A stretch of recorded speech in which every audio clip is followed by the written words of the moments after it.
That's pretty cool.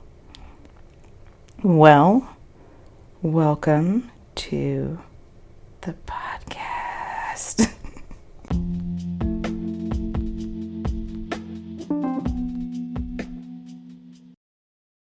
Get it together. No? Is this how big my screen is? Okay, awesome. That's what you get. Am I not? I'm good. Okay. Hi, everybody. It's your host of Freedom to Fight, and you're a Mathis. I have another amazing guest on my show. This is Donald Rosenow. He's a blue belt in BJ. Sorry, I thought purple and said blue. He's a purple belt, excuse me, and BJJ. And yeah, we met through all of our mutual followers and stuff on Instagram, and he's buggy choked me multiple times, and I need to recover from that. But I'll let you introduce yourself. Hi, everybody. I'm Donald, purple belt in jiu-jitsu. I train with the Sub Hounds here in Denver, Colorado. I've only been training 4 years. I own a moving company called Integrity Moving. I've done a plethora of competitions, and I was in rehab for 4 years until 2020. I started jiu-jitsu, and it helps me stay sober and gives me a really good community to call my own. Awesome. Well, thanks for coming on my show, and thanks for being patient for this interview. We tried to do it a few times, but yeah, I just like having a casual conversation with my guests, and I feel like I'm not talking loud enough, but yeah, so we'll just jump into it. I want to know about jiu-jitsu or martial arts in general. Do you train anything else? I don't. You don't? Okay. Have you ever competed in any? Just jiu-jitsu? Just jiu-jitsu. Just jiu-jitsu. Okay, so 4 years ago, you found jiu-jitsu how? Okay, so just because I think it's easier than saying I hopped out of rehab and started jiu-jitsu, let me just give you a brief synopsis of what led me here. So from a very young age, kind of classic, stereotypical for kids like myself, really bad upbringing, every kind of abuse you can imagine, physical, verbal, sexual, all that kind of stuff when I was a young person. From a very young age, I started using drugs and alcohol, I'd say about 11 years old. So basically life was just a shit show from 11 on to 27. Wound up racking up 4 felonies, been on probation since I was like 13 years old. And my last felony, I'm homeless on the streets of Albuquerque. I'm shoplifting in a Walmart. And basically on my way out, the cop knows me by name, sees me in here doing this and says, Rosenow, stop or I'm going to taser you. Of course, I took off running. He didn't taser me, but they did catch me. And I had some meth in my pocket. So this is my 4th felony, and they tell me either I'm doing 10 years in prison or I'm going to go to a wonderful rehabilitation center called Delancey Street for 2 years. I'm not very good at math, but it was a pretty easy choice for me to make. Basically, this program was so wonderful that I elected to stay an extra 2 years. And when I got out in July of 2020, I was terrified. I was absolutely terrified of the world because I was clean. I developed a good relationship with my daughter, with my family. For the first time in my life, I was really excited about succeeding. And when I got out, though, I didn't want to talk to anybody who was not in the rehabilitation center because, obviously I was just afraid that are they going to get me to drink and do coke and I'm going to start doing drugs. And so it's just a very scary situation. Well, as I've mentioned, I started a moving company with a business partner of mine. We were both in rehab together. We're best friends. We're both working 3 jobs in the height of the pandemic, saving every penny for this. Well, one of the jobs was a server at Red Lobster on Friday and Saturday. So there was this little gay dude actually named Chris, a good friend of mine. He actually just moved up here. He's like 130 pounds. One night we're closing the restaurant together, and he's got these cauliflower ears. So I asked him, I said, hey, man, what's up with your ears? And he said, well, I do jujitsu. And I was looking for something else to do. I was just hitting the gym a lot, but I always wanted to do a martial art.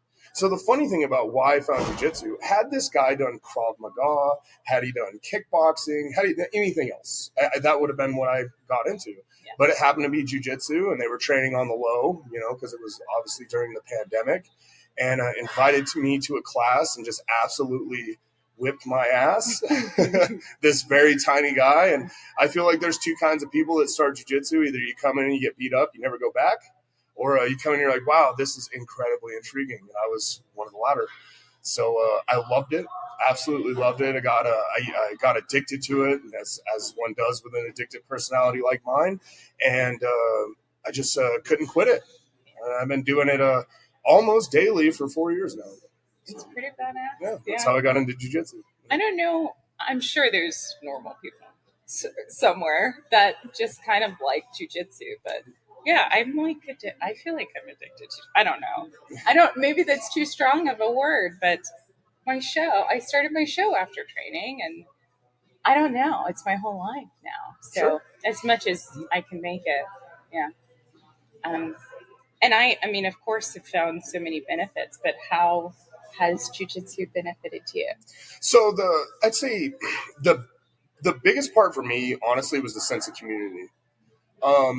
What was so cool about jiu-jitsu is I came into this. I trained at a shout out Jesse Hawkes Jiu-Jitsu down in Santa Fe, New Mexico. That was my first gym. I came in there. Again, a little kind of timid with mixing with anybody who wasn't from the rehab. But I immediately, my first class, I had scientists from Los Alamos, of course, Chris from Red Lobster. Welders. It was just really good members of the community.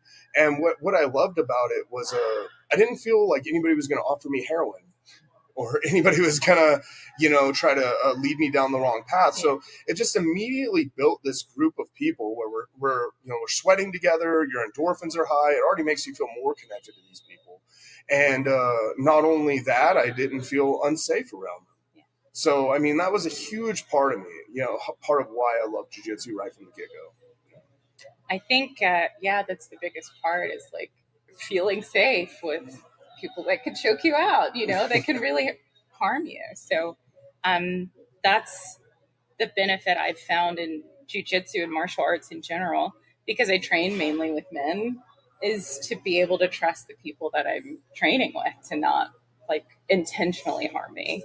As everybody knows, I have sustained some pretty serious injuries, but that was really through women. It wasn't through men. So women are awful. No, they just like. You heard it here first. Women are awful. They're the worst. Most of them are. Anyway, I feel like my past experiences with women in martial arts have just kind of tainted my path. I've like kind of, I don't know, made some pretty permanent judgments that I just only want to train with women that have the same intentions as I do. And I would like to fight. I'd like to compete. So if you're not here for that, I don't know why you're around. Or, I guess other health benefits, but that's not the same path, So I find it to be messy. I prefer men. So everyone's journey's different. Yeah. And certainly some women can be catty, but I'm sure if, through the scope of your journey, you'll discover some that you definitely click with. Sure. Well, Amanda is pretty amazing. Oh, yeah. Letting us use this amazing gym. This is the original cage, the UFC cage. I feel very special to have like walked in and like did almost no like when we did the rolls the other day, I didn't know what I was doing, but it's nice to just be in this environment. And also taking care of us. Yeah. You recovering from that horrible dog bite, and myself from messing up my back on Tuesday, hooked us up with some Escape Artist CBD. Definitely fixed my back right up today before our interviews. It works so fast. It's amazing. So, fun fact. I learned about Escape Artists because the reason why I got into martial arts is because I was in an abusive relationship. I've been in other abusive relationships, but this one was physically abusive, and he broke my hand. And after surgery and things like that, that's what my doctor recommended, as well as medical cannabis. So that just works super fast, like in minutes. And I feel great. Yeah, I already feel way better. Yeah. And it doesn't get you high if y'all are interested in that. I was curious about that when we first started. Okay. So competition experience. I have kind of sort of one competition under my belt. Why did you decide to start competing? Okay, so it's funny. Let's take it back to even the first one. Being raised like I was, I never did any sports. I had severe crippling like social anxiety growing up, which is so funny considering I'm such a garrulous person now who just talks to everyone. But when I was a kid, I was just terrified of like group settings, group scenarios, and I'd never won anything my whole life. I'd never. Oh, sorry. Oh, it's okay. I will edit this out. Yeah, it's all good. So that being said, I'd never won anything in my life. I'd never been a part of any kind of sporting event. I was bullied a lot growing up. I was a very small kid. If you can imagine this body here, but like 2 feet shorter with a massive head, about weighing 90 pounds. That was me up until I was about 16. So I had a lot of issues in that matter. And when I got out of Delancey Street, and all of a sudden I was a far larger human, and I started jiu-jitsu November 2020. I trained probably 3 months, and then my coach was like, well, we're going to go to El Paso for a tournament. And I was super into it. I was like, yeah, this will be awesome. I go and I wasn't really particularly nervous because I didn't know what to expect. But I went down there, and I had applied for masters as I was like 31 when I started jiu-jitsu. They bumped me down to the adult division. And I just drank a bunch of pre-workout. And I went out there with no expectations, armbarred my first opponent. Nice. Beat my second opponent by points. And to be honest with you, I was exhausted. And my coach told me before my last match, he said, well, you already have the silver medal no matter what happens. I had checked out. I'd never won anything in my life. I was like, you told me I have a silver medal in something, which is probably not the right mindset, but I didn't care. I was like, oh my God, I'm going to win something for the first time in my life. And so I go out there against this guy, shout out Josh from Odessa, really great dude. We stood in line for weigh-ins and like became friends, and then we wound up going against each other the next day.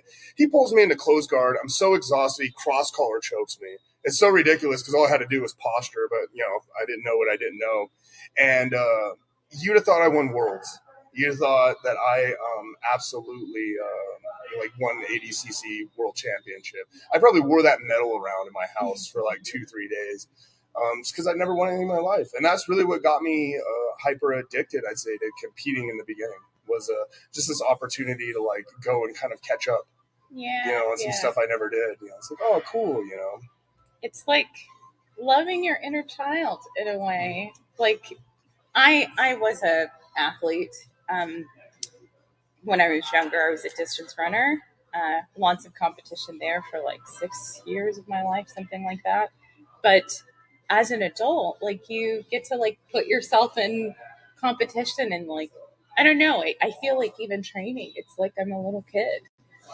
That's kind of how it feels. Like we're playing around, but I get to push myself and like learn new things and submit people. And it kind of feels like when I was a kid. Yeah, 100%. And the coolest part about competition now, unfortunately, I do get nervous. I've competed dozens of times over the last 4 years. I probably compete on average 10 times a year at least. But my favorite part of it now is skill progression. I feel like at 4 years, I'm definitely nothing great, but for 4 years and for starting at 31 and being a 35-year-old man, I'm better than your average master's athlete. And I think that comes from competition because I stress test the things that actually work in comp. So that's my favorite part about comp now, is the rapid skill progression. Yeah. So for someone that has barely had any competition as an adult, any competition experience, and like none in jiu-jitsu really, and I'd like to compete in Muay Thai if I can, but dangerous. Like, what advice do you have for someone like me or for my audience of like competing? Just do it. I mean, that's really what it comes down to. I've developed all kinds of, practices that I use for myself, especially when it comes to like weight cutting or how hard you train, when you stop your training. All those kinds of things come into it. But those are all things that you need to learn. The cool thing about jiu-jitsu is that while some injuries do occur, for the most part, it's just intense. It's just intense jiu-jitsu. Yeah. that can certainly feel overwhelming, but for the most part, you're going to walk away from it unscathed. And particularly if you start early. That's what I always recommend to people. I've had more comp reps than your average black belt because I started competing so soon and just started competing so much. Oh, I see. Because competing is its own animal. So it's just get out there, try it, right? Try it a few times, and just see how you feel about it. Yeah. The anxiety never goes away. But, like the feelings that you get, the feelings of empowerment, stay with you. I love the feelings of empowerment that come with it. Well, I'd like to compete. I'm older than you. I don't know if I've ever shared my age on my show, but I feel like I'm maybe out of the bracket to do that now. This is untrue. They have plenty of brackets for people like yourself and myself. I compete adults sometimes, but I also compete masters. And, masters generally run right with what you're doing. 30 to 40, 40 to 50, all that. You can stay within that range. Sure. I mean, I guess people that have been competing for a long time continue, in their 40s and 50s. But to start at 38, everybody, seems risky. I mean, I don't know. You're competing against other similar aged people. So you also realize that most of the time, unless you get to like brown or black belt, most of the people I'm going to compete with have been doing jiu-jitsu roughly the same amount of time. And you're a white belt? Yeah. So at 38 years old, anybody that you're going to compete against has only been training the same amount as you. Sure. So it's not like, you're risking some, D1 college wrestler, who's just walking into the sport, He's so at that time. It's just not the way that it works. You're going to have people of pretty equal time on the mats as yourself. Yeah, I guess it's true. And one thing to remember as well, if you start at white belt and whatnot, you don't have to worry about the leg locks as much. Yeah. So that definitely takes out a lot. At all. Yeah. I know no leg stuff. And whatever we were working on, what was that called? Whatever we were working on, standing. What was the single leg X. Oh my gosh. Yeah. I don't know that well. Yeah. Well, it just takes time. The great part is starting at white belt, you don't have to worry about anybody ripping off your ACL anyway. Sure. Well, I want to shift perhaps into mental health stuff. Sure. Yeah, because you mentioned you had a lot of social anxiety, until jiu-jitsu. I wouldn't say until jiu-jitsu. I would say until Delancey Street. Okay. Jiu-jitsu definitely has helped me head and shoulders as far as my confidence, my anxiety, how I deal with life's problems. But really, the big lifesaver for me was Delancey Street. So I guess I'll share with you the full spectrum of it. It wasn't just social anxiety. I used to be on a lot of different medications when I was a teenager and in my early 20s. I was on Xanax, I was on Seroquel, I was on Trazodone, I was on Lexapro. I was on just about everything you can imagine. Had a lot of different issues. But I think my personal belief on these things is that a lot of these issues were more where I was than really what was actually going on in my head. And I don't discredit somebody who actually has severe, schizophrenia or anything like that and just say, just go work out. It's going to work through all this. Oh, no. I don't say that. But what I do say is that I think a large percentage of people with all those problems, if they're put in a safe environment and, you're exercising, you're taking care of your body and you're doing those things, that a lot of those issues, if they don't go away, they become very manageable. Yeah. And Delancey Street was a huge thing for showing me. It was also a huge thing of showing me that the victim mindset is a big problem for these kinds of problems.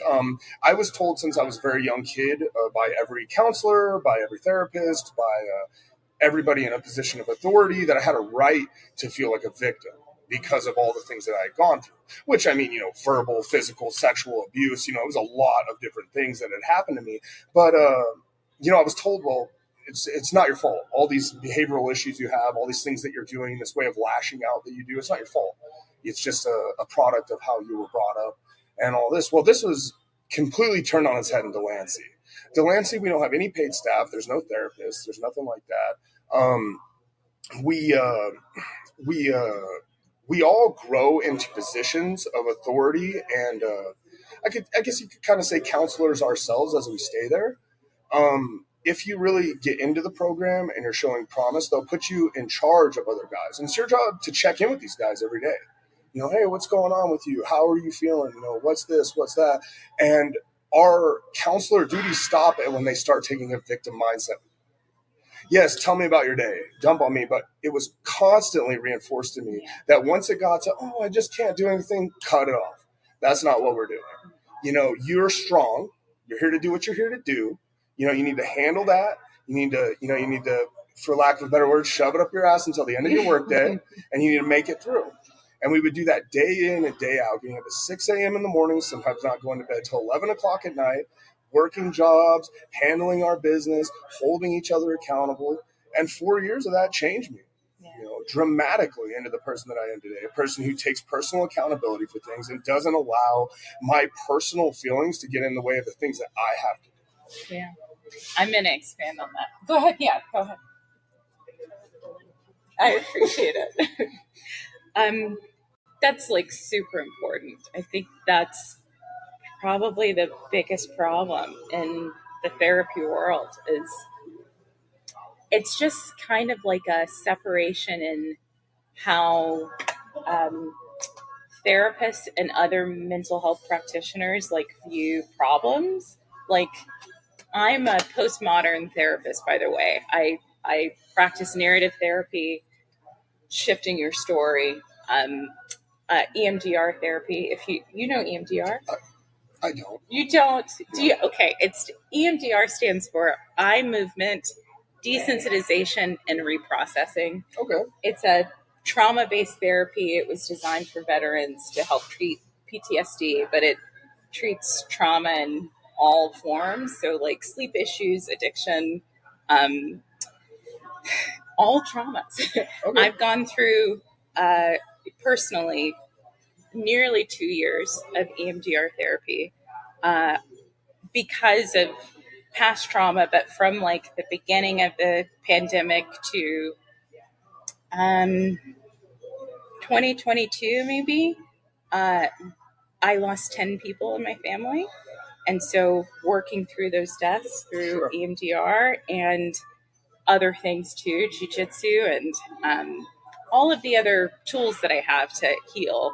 But EMDR mainly helped me kind of deal with the symptoms of not being able to sleep well and just being kind of too terrified to do anything, just kind of being stuck on the inside. So, yeah. So, although EMDR is like problem focused in a sense, it's really I'm going to explain EMDR here in a minute, but I just want to make the point that I think the biggest problem in the field, in the therapy field, is that there's a lot of therapists focused on the problem rather than focusing on future thinking. And that just creates that problem that you're just always living in the past. And it's nice to have a support system with your therapist and that community, but I don't know. I feel like we're not, as mental health professionals, we're doing a disservice. Well, because you're doing the opposite. It's exactly what you talked about. And that's what we do in Delancey.